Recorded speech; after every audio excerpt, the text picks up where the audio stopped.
Bingo আসার পর আমার ওটা মানে এক্সারসাইজ আমি আলাদা করে আমি কিছু করতে হয়নি, মানে ওর পেছনে দৌড়াদৌড়ি করতে করতে আমার ওয়েট যে এত কমে গেছে আমি বুঝতেই পারিনি। Good morning and welcome to our channel. আশা করি তোমরা সবাই ভালো আছো। চলে এসেছি নতুন একটা ব্লগ নিয়ে। চলো আজকের দিনটাকে স্টার্ট করা যাক। আজকে যে ছুটির দিন বোঝাই যাচ্ছে, বাবান সকাল সকাল উঠে টিভি চালিয়ে দিয়েছে, মানে নিউজ দেখছে। আর বিঙ্গো আমার এখন সব হয়ে গেছে খাওয়া দাওয়া। কিন্তু ব্যাপার হচ্ছে আমরা যে কালকে প্ল্যান করলাম আজকে আমরা কোথাও যাবো। হ্যাঁ হ্যাঁ গেছে, বাবান গেছে, বাজারে গেছে সকালে উঠে। জানি না সেই প্ল্যানটার কি হবে। শীতকাল হলে কি বলবো, আমার কোনো ব্যাপার ছিল না। শীতকাল হলে হ্যাঁ বাইক নিতাম, চলে যেতাম, কোনো একটা হাইওয়েতে যেতাম, ব্রেকফাস্ট করতাম, কোনো একটা ধাবায় চলে আসতাম, আমরা এরকম করেওছি। কিন্তু এখন গরমকালে তো এরকম হুটহাট করে প্ল্যান করলে হবে না, তাই না? গরমকালে বাইক নেবে হলে এখন ব্রেকফাস্ট থেকে লাঞ্চ থেকে এখন বিকাল হয়েছে, দেখছি কখন যাওয়া যায়। আমরা এখন করছি ব্রেকফাস্ট। ব্রেকফাস্ট করে আমি আর বাবান একটু বেরোবো, কিন্তু কোথাও লাঞ্চ করতে না, এমনি একটু দরকারে বেরোবো, তারপর একটু গলুকে দেখে আসবো। কালকেও যাইনি, সন্ধ্যাবেলা এখন যাওয়া হচ্ছে না গলুর বাড়িতে, তো একটু গলুকেও দেখে আসবো। আর একটু কাজ আছে, ও কাজটাও করে আসবো। বিঙ্গো থাকবে বাড়িতে, মা আছে, আমি চলেই আসবো তাড়াতাড়ি। আবার দেখ কি হাওয়া দিচ্ছে, হ্যাঁ গাছগুলো বেশ নড়ছে, তো ঘরের থেকে বাইরে বেশি আরাম লাগছে, তাই না?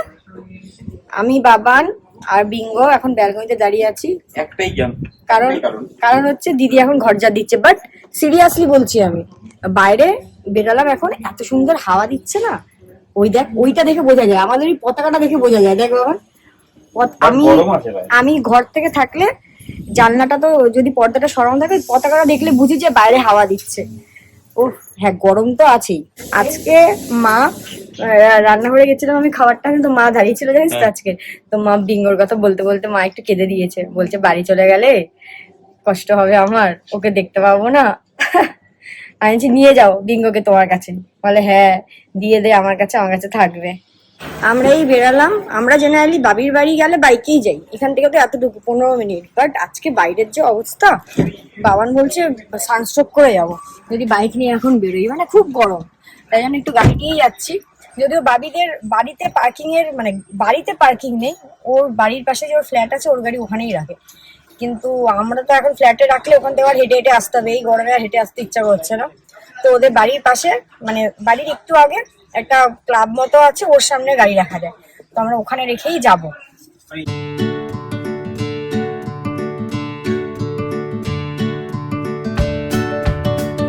ফার্স্টে যাবো হলো বরুণদার বাড়িতে, দেন ওখান থেকে যদি দেখি কারো ওয়াশ আছে করানোর ইচ্ছা আছে, যদি তোর হয় না না আবার টাইমের মধ্যে আসতে হবে, যদি দেখি ওদের ফাঁকা আছে তাহলে করিয়ে আনবো, কারণ অনেকদিন ধরে। কারণ আজকে তো উইকেন্ড না, আজকে ভিড় হবেই হবে। ভিড় হবে, যদি ফাঁকা থাকে তাহলে করে নিয়ে আসবো। ঠিক আছে, এই যে এখানে একটা পেট ফ্রেন্ডলি ক্যাফে আছে, মানে এখানে প্রতিদিনই আমরা যাই আর দেখি আর আসা হয় না না আসবোই, এবার আসবো। কিন্তু আমি তো বুঝতে পারছি না যে পেট ফ্রেন্ডলিতে, আমি মানে কোনোদিন পেট ফ্রেন্ডলি ক্যাফেতে যাইনি, আমি তো বুঝতে পারছি না যে ভেতরে গিয়ে বিঙ্গো কি করবে। মানে ধরো আরো বাকি কুকুররা আসলো, কফি খাবে, বিঙ্গো করবেটা কি সেটাই তো আমি বুঝতে পারছি না। ধরো আরো বাকি কুকুররা থাকলো, এবার আর ওর সামনে তো আমরা কিছু খেতেই পারবো না। এবার পেট ফ্রেন্ডলি ক্যাফেতে ওদেরও নিশ্চয়ই কোনো কিছু খাওয়ার থাকবে, তাই না? জানি না, কোনো আইডিয়াই নেই। হ্যাঁ, তো প্রচুর পেট ফ্রেন্ডলি ক্যাফে আছে। এটা একদম বাড়ির সামনে, এটা একদম নতুনই হয়েছে, একদম মানে সাউদার্ন বাইপাসের উপরে। বাবি জানে না যে আমরা যাচ্ছি, ও তো আমাদের দেখে একদম শকড। ও ভাবতেই পারবে না এত গরমের মধ্যে ওরা আসছে এখন। হ্যাঁ, আর ও তো জানবে না যে আমরা গাড়ি নিয়ে এসেছি, ও তো জানবে বাইকে গেছি।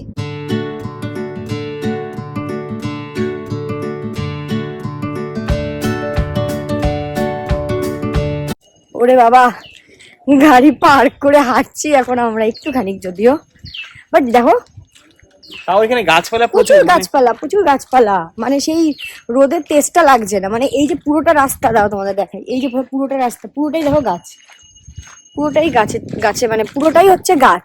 আমি আজকে গোলুকে দেখতে এসেছি সকাল সকাল, আর বাবি বলছে যে নিশ্চয়ই তোরা ঘুরতে বেরিয়েছিস তাই জন্য। আজ পর্যন্ত কোনো দিন, মানে এত বছরে কোনো দিন এই কাঠফাটটা গরমে এসেছিস? আরে গাড়ি শীতকালেও আসিস নি, গরমকালে এই গরমে কেউ কোনোদিন এসেছিস? আরে এটাই তো, অন্য কাজে বেরিয়েছিস আমি জানি, এটাই তো মানে লিমিটটা। আর এই কালো পরে এই গরমে, আরে ও কিছু হবে না, ও বিশ্বাসই করছে না যে আমি এসেছি।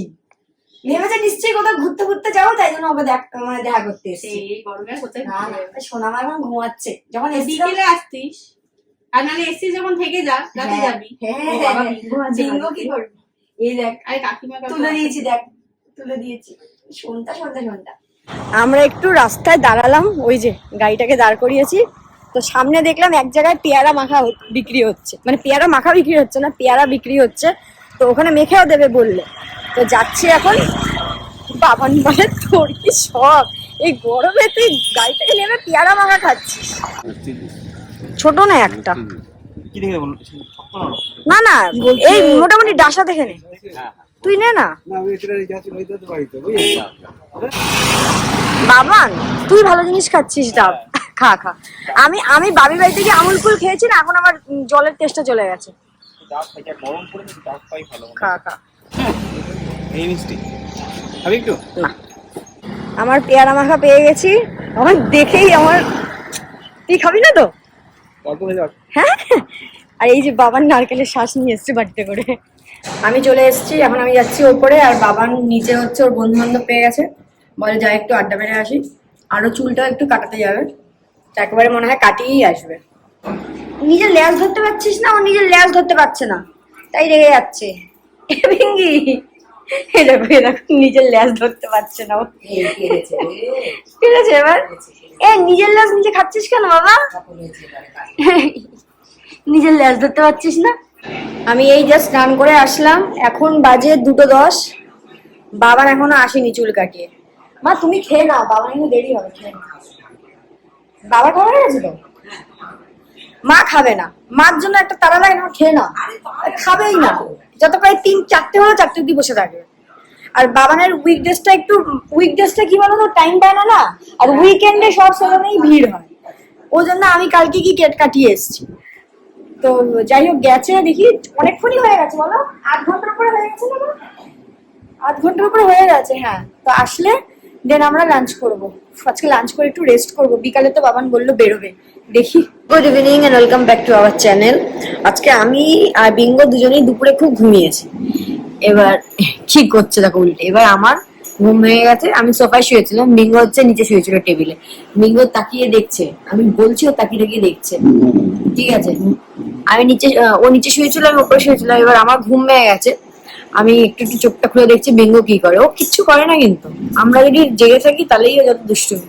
ও দেখি চুপটি করে শুয়ে আছে, আর ও পোস্টটা যে ঠিক এরকম, সংসারের সব চাপ ওর উপরে, এমন ভাবে শুয়ে আছে, ওকে দেখে মনে হচ্ছে। দেখ না বিঙ্গি, আমি ঘুম ভেঙেছে, ঠিক আছে, আমি দেখছি যে ও কি করে, দেখি ও কিচ্ছু করছে না, ও চুপটি করে শুয়ে আছে, এরকম ভাবে চুপটি করে শুয়ে আছে, একবার পাটা উপরে দিচ্ছে, মানে ও দেখছে সংসারে কত চাপ আমার উপর, দেখ এরকম ভাবে শুয়ে আছে, চুচিয়ে ভাবছে, এই করছে। ওরা মোমো খাচ্ছে আর এখানে লোভ দিচ্ছে। বিঙ্গো তোকে দেবে না কিন্তু ওরা, তোকে কিন্তু ওরা দেবে না, তুই কিন্তু বেকার বেকার দাঁড়িয়ে আছিস, তোকে কিন্তু দেবে না, তুই গেলে কি হবে। তো আমি আর বাবার ফাইনালি রেডি হয়ে গেছি, তো এখন বেরোচ্ছি। কোথায় যাব এখনো ডিসাইড হয়নি, কারণ পিজুষা শালিনীরাও যাবে, বাট কোনো একটা ক্যাফেতে যাব, আর বাড়ির সামনাসামনি কোনো ক্যাফেতেই যাব, কারণ 10টার মধ্যে আবার চলে আসতে হবে। তো এখন যাচ্ছি, এখন একটু সৌমেনের বাড়িতে যাবো, ওর পুচকেটাকে অনেকদিন আদর করা হয় না। মা আসলাম, হ্যাঁ একটু দরজাটা বন্ধ করে দাও।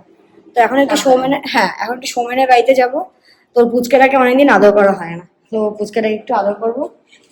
বিঙ্গি, আমার বিঙ্গিকে দেখো। টাটা, 10টার মধ্যে চলে আসো, আই প্রমিস। ঘুমিয়ে পড়ো। হ্যাঁ হ্যাঁ হ্যাঁ, আমি এখন অনেকদিন পর এই সৌমেনের পুচকেটাকে দেখতে এসেছি, এখন আমি আরো বসে বসে আইপিএল দেখছি। না আমি আরো এখন বসে বসে আইপিএল দেখছি, আর ওকে জিজ্ঞেস করছি যে তুই কি ক্রিকেটার হবি নাকি ব্যাডমিন্টন প্লেয়ার হবি, ও কিছু উত্তর দিচ্ছে না। ও বলছে বাবার মতো পড়াশোনাই করবে। সৌদি বলছে, ও বলেছে বাবার মতো পড়াশোনা করবে না, বলো পড়াশোনা না, আগে আমি খেলবো, আমি আইপিএল খেলবো, বাবা আমাকে ক্রিকেটে ভর্তি করিয়ে দেবে, ঠিক আছে। দেখ কি শান্ত বাচ্চা, দেখ। আমরা এই জাস্ট বেরালাম, কিন্তু আমি আর শালিনী এখনো ডিসাইড করতে পারছি না কোথায় যাব। আমাদের প্রত্যেকবার তাই হয়, আমরা বেরিয়ে কোথাও ডিসাইড করতে পারি না, শেষমেশে পীযুষ বলেছে আমি স্ট্রিট ফুড খাবো। পীযুষ কি খাবে তুমি? রাস্তার খাবার খাবে বলেছে। কাহিনীকে বললাম যে পাটুলির কাছে একটা ক্যাফে আছে, তো এখনো ওটাতে যাবো কিনা ফাইনাল না, আগে গিয়ে দেখি বাইরের হাবভাব ভিড় কেমন, কারণ আমাদের দুজনকে 10টার মধ্যে বাড়িতে ফিরতে হবে সিম্বা আর বিঙ্গোকে খাবার দেওয়ার জন্য। তো আমরা কাছাকাছি যাব, তো দেখাচ্ছি তোমাদেরকে কোথায় যাই। আমরা ফাইনালি ডানিস ক্যাফেতে এসেছি, ফাইনালি মানে খুঁজে পেয়েছি। এখনো আমরা ঢুকছি, যদি খুব ভিড় থাকে তাহলে চলে আসবে। আমরা ডিসাইড করতে পারছিলাম না যে আমরা কি খাবো, তো প্লিজ আর সৌভিককে জিজ্ঞেস করলাম, তো ওরা অ্যাজ ইউজুয়াল বলে তোরা যা অর্ডার করবি সেটাই খাবো। আর আমরাও হেভি কিছু নিতে চাইছিলাম না, তো আমরা অর্ডার করেছিলাম একটা বারবিকিউ পিৎজা, আর একটা ক্রিসপি চিলি বেবিকর্ন, আর একটা হোয়াইট সস পাস্তা, আর অরেঞ্জ আর ম্যাঙ্গো মোহিতো।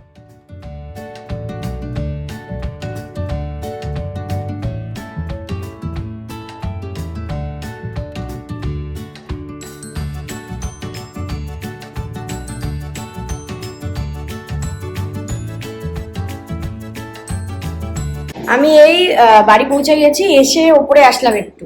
বাবা না আসেনি, ও নিচে আছে কমিউনিটি হলে, পঁচিশে বসে একটা অনুষ্ঠান হবে, সব বাচ্চাদের রিহার্সাল হচ্ছে, তো ওইসব আছে। আমিও যাব এখন। আমি উপরে এসেছিলাম, বিঙ্গোকে খাওয়ালাম, ওষুধ টষুধ খাওয়ালাম, এখন আমি একটু নিচে যাব। আর নিচে যা হাওয়া দিচ্ছে না, একটু নিচে একটু আজকে হাঁটবো গিয়ে, খুব হাওয়া দিচ্ছে। এখন বাজে 11:15। আমরা এই ওপরে এসে ফ্রেশ হলাম, তো আজকে নিচে অনেকক্ষণ আড্ডা মারলাম সবার সাথে। বিঙ্গো বিঙ্গো ঘুম পেয়ে গেছে। বিঙ্গো ঘুমাচ্ছিল। আর আজকে কি হয়েছে, আমি চাবি নিয়ে যেতে ভুলে গেছি।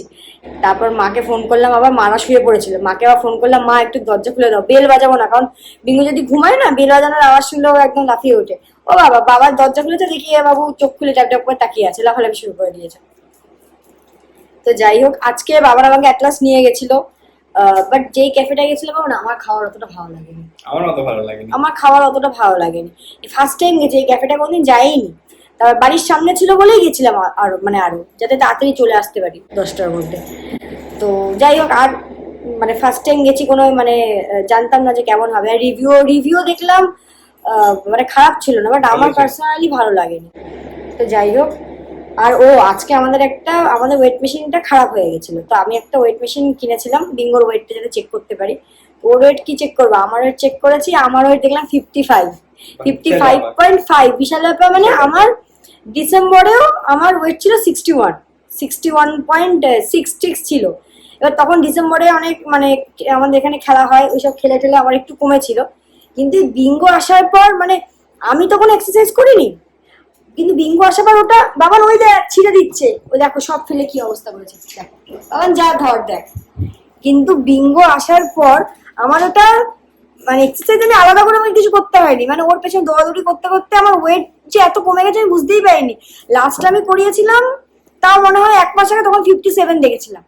এখন রাত্রিবেলা ওয়েট করলাম, বাবানকে বলছি আজকে তো খেয়ে এসছি, আমার একটু ওয়েট বেশিই লাগবে বাবার, কালকে সকালে করবো। দেখি 55.5। যাই হোক, ভালো লাগলো দেখে। 55টাই আমার টার্গেট ছিল, 55টা হলে আমার ঠিক আছে। কারণ কাল থেকে একটু ভালো করে একটু পিৎজা বার্গার এসব খেতে পারবো, বিরিয়ানি। না না, এখন 55 এর নিচে নেমে গেলে আমি আন্ডারওয়েট হয়ে যাবো। 55টা ঠিক আছে। তো চল, হ্যাঁ এটাই ঠিক আছে, যেরকম ডায়েট করছিস ওটাই ঠিক আছে। এর থেকে বেশি করাও ভালো না, কম করাও ভালো না। চলো, ব্লগটাকে আজকের মতো এখানেই শেষ করলাম। যদি কিছু ভালো লেগে থাকে please like, share and subscribe করো। Good night.